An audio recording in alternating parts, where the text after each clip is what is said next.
Hey everybody, welcome in that new Golem tutorial in which I'll show you how to handle blend shapes and procedurally animate them on your Golem characters.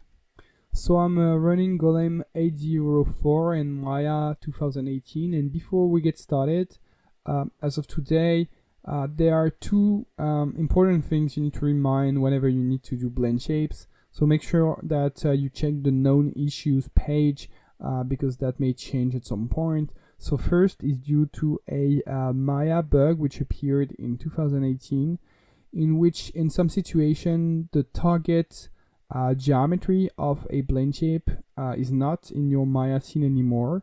And whenever you're going to export this as a Golem character geometry, it means that we'll not be able to read the target shape. You'll get a warning messages from Golem saying that we can't find that geometry, and that also means that you will not have your blend shape deformation. The workaround with this is to export your character geometry as FBX from Maya and re-import it within Maya, because within the FBX integration, it will recreate the target shape automatically into your Maya session. So a good way to check that you have it into your scene is to check that you have, your target geometries, and most of the time they are hidden into your outliner. So this is the first thing to take into account. And the second one is blend shapes can only be evaluated after skinning. So when you're in Maya, you can stack your deformers in the order you'd like. The most common one is blend shapes evaluation after skinning. But we already encountered some situations where there was the opposite. So please make sure that you are using the right order because there's no way within Golem we can invert this. Once you know about that, you're good to go. So I've been creating my skeleton definition for my character as well as the geometry part as well. And whenever you load a skeleton, what we'll do is we're going to check which geometry is going to be skinned on top of those joints. And on the geometry, we're going to look for blend shapes. So by default, the blend shapes panel is going to be closed, but you can open it and check if you've got them all. So here I have 6 blend shapes with some index from 0 to 5. And if I select my facial mesh here, I can see that I have the exact same number of blend shapes on this side here with the right names. So they control, the eyes, the ear shapes, some mouth, and whatsoever. If for some reason it didn't detect any of the blend shapes, what you can do is select the blend shape nodes. If you have multiple, you have to do it multiple times, and just press plus, and here we're going to read them all. So provide you with the blend shape node, the not really sure what's the name, the blend shape node, and every single blend shape entry in that node here. Also keep in mind that if you add or remove a blend shapes, you need to also update this list here. Make sure that you have the right order because we're using index to store the data. So if one blend shapes is added or removed, it may end up of assigning the wrong value to the wrong blend shape. So whenever you've been providing all the channels here, if you go into geometry and decide to export that character geometry file as a GCG file, it also means that the blend shape target will be stored into that file. So I can maybe jump into another Maya session, and just to check if everything works properly, I can import my GCG, so the Golem character geometry, and make sure that my blend shape has been saved through properly. So it's also a good way to make sure that the target shape was correctly stored at the right place, and we were able to figure it out. So here on my facial mesh, I can figure the same blend shape node that I had before with the 6 different channels. And if I animate those, I can see they are animating the geometry blend shape, which is good. So let's say you have an animation on those blend shapes or on your character. So here I've been keyframing one of the blend shapes. You can see the eyes moving. But let's pretend my full character body is actually being changed and deformed. That's the same process than exporting, orientation joints or whatsoever. As the blend shapes are going to be listed into the skeleton, they're going to be reminded as a new animation channel, And whenever you're going to export a motion using that character file, we're going to look if we can find some Blendshapes animation and store it along per frame within the motion. So I can select probably my skeleton here, say I want to load the motion from selection, and now what I'm reading is going to be both the skeleton orientations, the root position and scales, but also my Blendshape values. And if I save this as a new motion, so I can probably call this surprised, now it's storing my Blendshape animation on the full duration of my timeline here. So, nothing fancy. So let's say we want to animate those Blendshapes and maybe play with them. I'm going to quickly create a scene. So I'm going to first load my entity type. So I'm going to use the exact same character file I've been using. Here, my unit is going to be kind of different. You can see my character. They are bigger than the usual characters we have into the character pack. They are in decimeters unit here. So 1 square here is going to be 1 decimeter. And it means that from that point, I can create a population tool. Let's make a grid, like a 3x3 grid with some distance here. Let's face the same orientation than my regular character and put this more or less here. So it means that now if I run the simulation, I've got my character with some variation on the size, because this is what we've been defining on the character setup. And if I want, I can obviously play a motion behavior on those characters and just replay my surprise animation, GMO. So if I now play this on my character, you can see that they are all playing that surprise animation, and at any point I can select a character. You can see he's playing the surprise shape, and if I want to check, sometimes it's not always easy to spot if a specific animation is played on a specific blind shape. So what you can do is expand the blind data parameter, and you can see all the channels which doesn't have a 0 value. So let's pretend you have 50 blend shapes here. You'll get just the one which has a value different from 0. So now we can see add eye surprise as a value of 0.85 onto those characters. And this can be manipulated the same way than the rest. It's just an animation channel, so it means that we can mix this with maybe another behavior, like let's pretend we want the characters to walk. So let's play a walk normal. So what we have here is a walk normal, and here what we have is just the surprise. So we're gonna have some blending issues. Let me show you, because here my characters, they are in the surprise motion, they are T-posed and the bone are not animated. So if we play this as is, it means that sorry about that. It means that we're blending the two postures, so the walking and the T-pose posture. So what we want to do is go into the surprise behavior here, say if this is not touching any part of the animation. So on the, oops, sorry, this one here. But on the body, spines, limbs, effectors, so everything which concern the joints, this is not going to be taken into account. And regarding the blend shape groups and the blind data, you can keep them all. And if I check the value here, I can see my characters being surprised.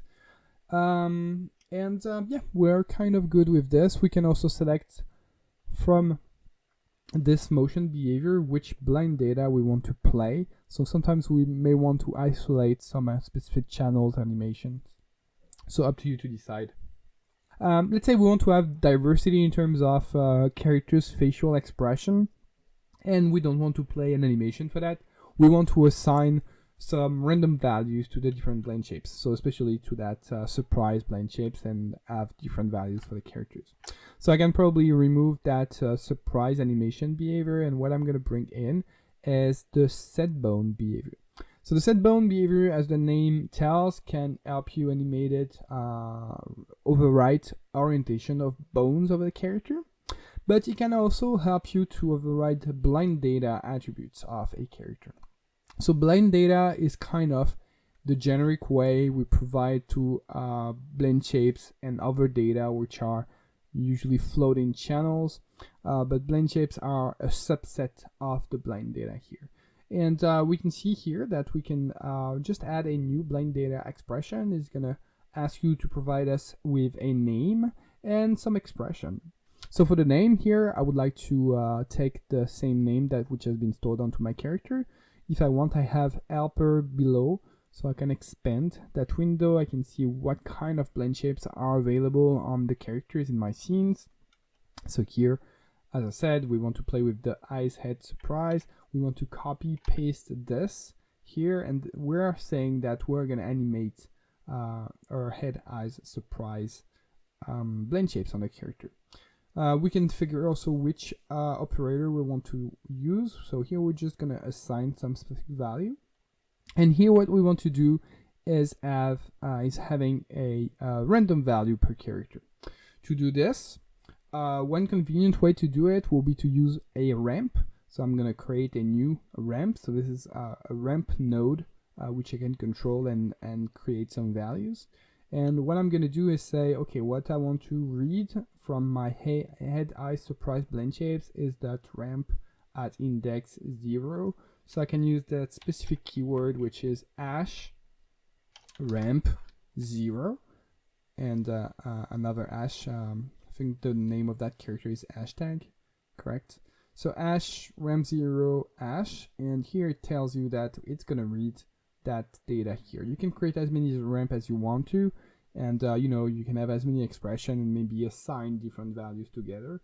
You can even combine values. You can say, okay, it's gonna be ramp 0 plus or multiplied by whatsoever, and you can have something less linear than just the ramp here. Let's stick with the ramp 0. Erase this, and now let's go into the ramp, and we have our ramp controller. So we can see that ramp controller has an output mean value between 0 and 1, which is convenient for blend shapes. So it means that the lowest value in my ramp, which is here, this is 0, and the highest value of my ramp, this is here, it's going to be 1. But you can rescale this if you want to. And if I do something like this, here I'm saying, okay, on all that range here, I'm sampling a curve which goes from 0 to 1. So I'm kind of covering all the different values from 0 to 1 with that line here. We're going to say the value of the ramp will be random per entity, which means every single entity will evaluate a different position on that curve. We can also have like a dynamic ramp. So it means that, let's say an entity will say, I'm going to start here. First frame will be here, second frame will be there, third frame will be here, and so on and so forth. It means it will be dynamic, so it means that we're going to evaluate different values. If we're saying it's looping, then it's going to be evaluating into a sequential manner. If it's noise, it means that we'll go left, right. So we're going to move around that point. And here we're specifying how long is that curve in terms of how many frames, so how many values we can sample that curve on. Let's say we just want to have a static value per character. We're just going to uncheck the is dynamic here, and it means that now my character will get assigned with different value with my my eyes, head, surprise blend shapes. So it's not really obvious here, but let's check this onto our character. So here we can see that one gets assigned with a 0.19 value. So this is 0.37, 0.95, so 0.084. So you can see each character gets assigned with some different values. So here the blend shape is not really convenient to show you the final effect, but that gives you an idea of how you can control that value and make it change. Let's say we want to animate this. We want the characters to raise their eyes and go back. I can go into my my curve again. Let's my ramp. I'm gonna say it's dynamic and it's looping.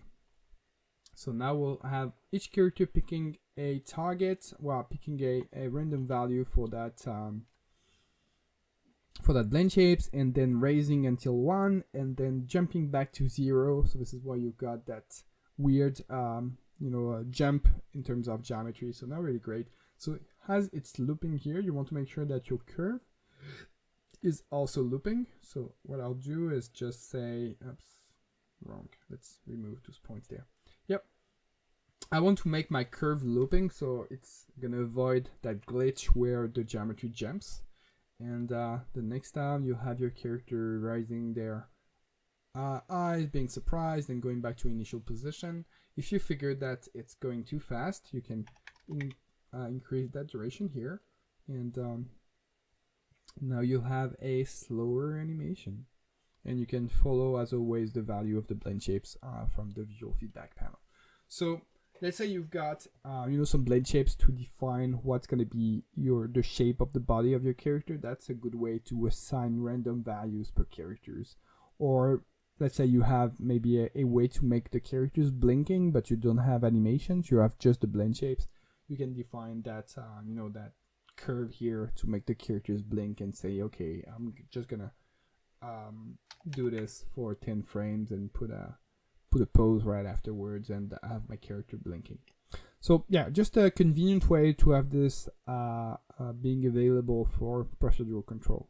Keep in mind that that set bone behavior can be also achieved the same way with a channel operator. Let's say you need to do something more more complex. You need to animate that blend shapes based on I don't know, the people which are around you. You want to use the sum perception and control that blend shapes or different blend shapes for those, or assign some make some more advanced computation that can be achieved with the chop. I'll not go into too much details, but the chop allows you to say that what you want to export, what you want to read out from is gonna be here. It's gonna be a channel attribute, but you can also say what I want to export into will be well, my UI is not updating into that version, but will be like also a blind data, so you can write wherever you want to. Let me just see if I can get my update. Yeah, here. So yeah, you can say what I want to write into is gonna be a blind data that was supposed to be here. I'm not really sure why it's not here. Entity bone output. Yeah, okay. So yeah, the name is not really correct here, but you can say what you want to export into is an entity bone. I'm probably gonna rename this in a further version, which lets you access the entity bone attributes. And here you can see what you've got the kind of the same interface than within the set bone. You can define that you want to write into the head eyes surprised blind data, and whatever you're going to plug into this will end up into that blind data, which will control that blend shape. And here you can create some more advanced computation graph based on the chops.